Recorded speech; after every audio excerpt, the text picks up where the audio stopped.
কদম্ব তরুর উপরে কদম্ব তরুর উপরে চড়িয়া দিলেন ঝাঁপ কদম্ব তরুর উপরে চড়িয়া দিলেন ঝাঁপ কদম্ব তরুয়ার মূলে চড়িয়া দিলেন ঝাঁপ ব্যথা শিশুগণ কাঁদিয়া কুল শিশুগণ কাঁদিয়া কুল ব্যথা শিশুগণ কাঁদিয়া কুল শিশুগণ কাঁদিয়া কুল সুরগণ হেরিকা শিশুগণ কাঁদিয়া কুল শিশুগণ কাঁদিয়া কুল সুরগণ হেরিকা।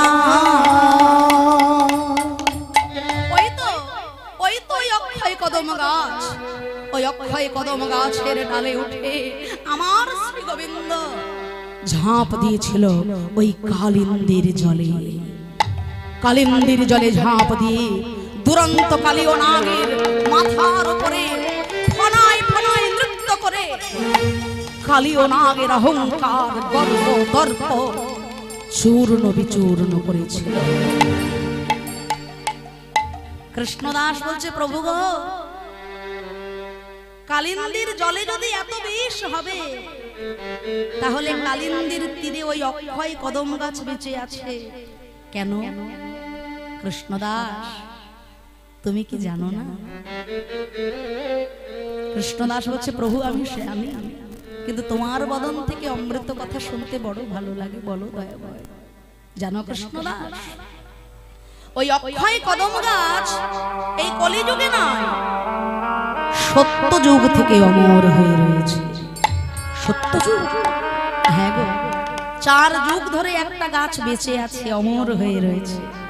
মাগো, বৃন্দাবনে আপনারা যারা যারা যাবেন, বৃন্দাবনে গেলে দেখতে পাবেন যে একটি গাছ 4 যুগের সাক্ষী হয়ে দাঁড়িয়ে রয়েছে, 4 যুগ ধরে বেঁচে আছে।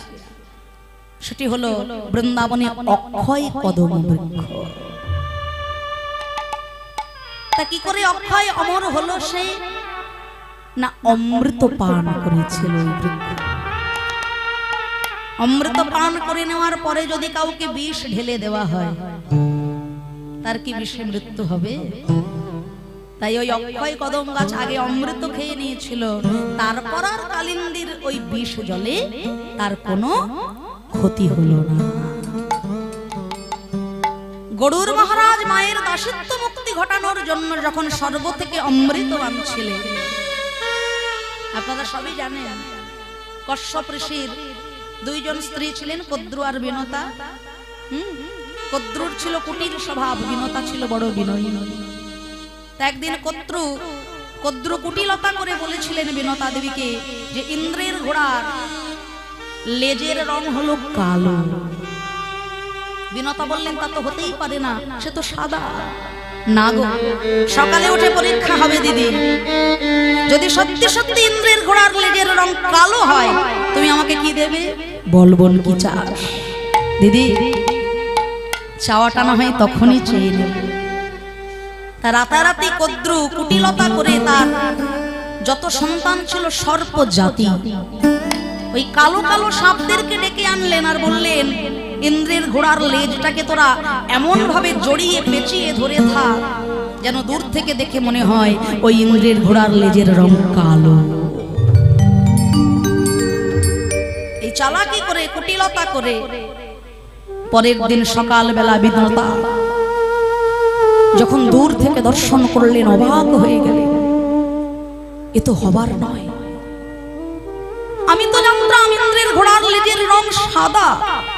দিদি, এখন হেরে গেছো, আবার বলছো আমি জানতাম। ঠিক আছে বোন, তাহলে বল তুই কি চাস?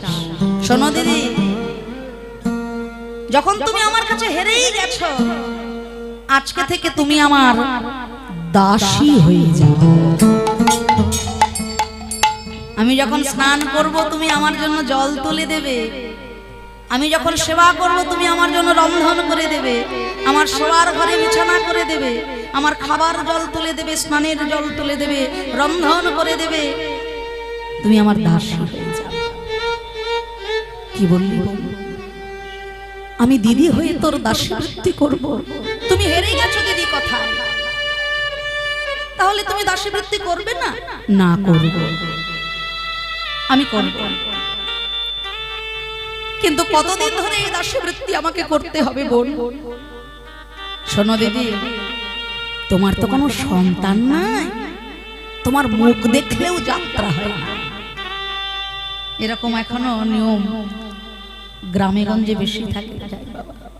যাদের সন্তান থাকে না, যে মায়ের সন্তান হয় না, তার যে কত জ্বালা, তার যে কত যন্ত্রণা। যার সন্তান নাই সেই মা মরমে মরমে জানে।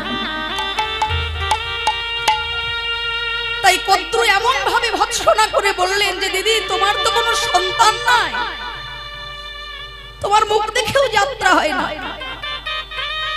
একজন নারী তখনই পূর্ণতা পায় যখন সে সন্তানের জননী হতে পারে। তাই তো মা, ভুল বললাম? তবে আজকের দিনে আমাদের ঘরে ঘরে সন্তান আছে বটে, কিন্তু প্রকৃত সন্তান আমরা তৈরি করতে পারছি না। পৃথিবীতে সব ছেলেগুলোই যে খারাপ আমি কথা বলবো না বাবা, ভালো আছে। তাই আজও দিন হয়, রাত হয়, জোয়ার হয়, ভাটা হয়, সূর্য ওঠে, চন্দ্র ওঠে। কিন্তু সবাই যদি ভালো হয়ে যেত, কলকাতার বুকে গিয়ে দেখবেন মন্দির মসজিদের থেকে বেশি বেশি বৃদ্ধাশ্রম তৈরি হয়ে যাচ্ছে। আর ওই বৃদ্ধাশ্রমের মাটিতে কোন গরিব দুঃখী, কোন চাষি ভাই, কোন রিকশাওয়ালা, কোন দুস্থ মানুষের মা বাবা কিন্তু থাকে না। যারা বড় বড় অফিসার, যাদের মা বাবা জীবনের সবটুকু বিসর্জন দিয়ে দিয়েছে ওই ছেলেটাকে বড় করার জন্য, ছেলেটা অনেক বড় হয়েছে বাবা, কিন্তু প্রকৃত মানুষ হতে পারেনি। আজকের দিনে দেখবেন আমাদের ঘরে ঘরে সন্তান, কিন্তু সন্তানের এত জ্বালা, এত দুঃখ, এত বেদনা দেওয়া মায়েরা সহ্য করতে পারে না। আমরা প্রকৃত সন্তান তৈরি করতে পারি না। আমরা ভগবানের কাছে চাই, ভগবান ছেলে যেন ডাক্তার হয়, ছেলে যেন ইঞ্জিনিয়ার হয়, ছেলে যেন ব্যারিস্টার হয়, কিন্তু একবারও বলি না হে দয়াময়, ছেলেটা যেন কৃষ্ণ ভক্ত সন্তান তৈরি হতে পারে, ছেলেটা যেন মানুষের মতো মানুষ হতে পারে। আমরা মনে করি সন্তান থাকলে সুখ হবে, হ্যাঁ, হয় না। তাই যদি হবে, পুত্রের পিতা হতে সাধ জাগে চিতে, পুত্র কি তোমায় করবে সুখী। রাবণ রাজা ছিল লঙ্কা অধিপতি, 1 লক্ষ পুত্র 1.25 লক্ষ নাতি, কেহ রইল না তার বংশে দিতে বাতি, রামায়ণে তার প্রমাণ দেখি। হরিবল হরিবল।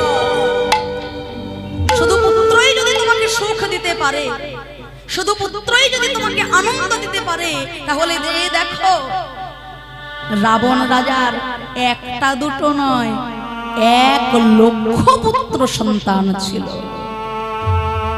1 লক্ষ পুত্র ছিল, 1.25 লক্ষ নাতি ছিল, কিন্তু কেহ রইল না তার বংশে দিতে বাতি, চোখের জলে ভাসলেন। ধৃতরাষ্ট্রের 100 খানা সন্তান, কি হলো তার শেষ পরিণাম? জগৎ সংসারে কোনো মা সন্তানের কি শত্রু হয়?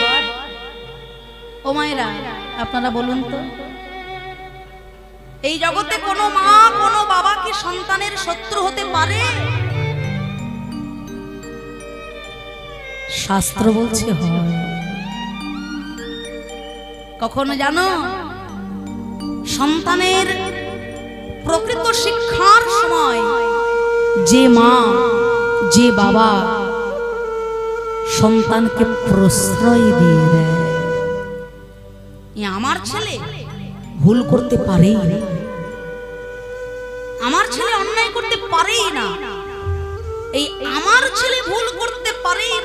এই প্রশ্রয়টুকু দিতে দিতে সন্তান একদিন শয়তানে পরিণত হয়ে যায়।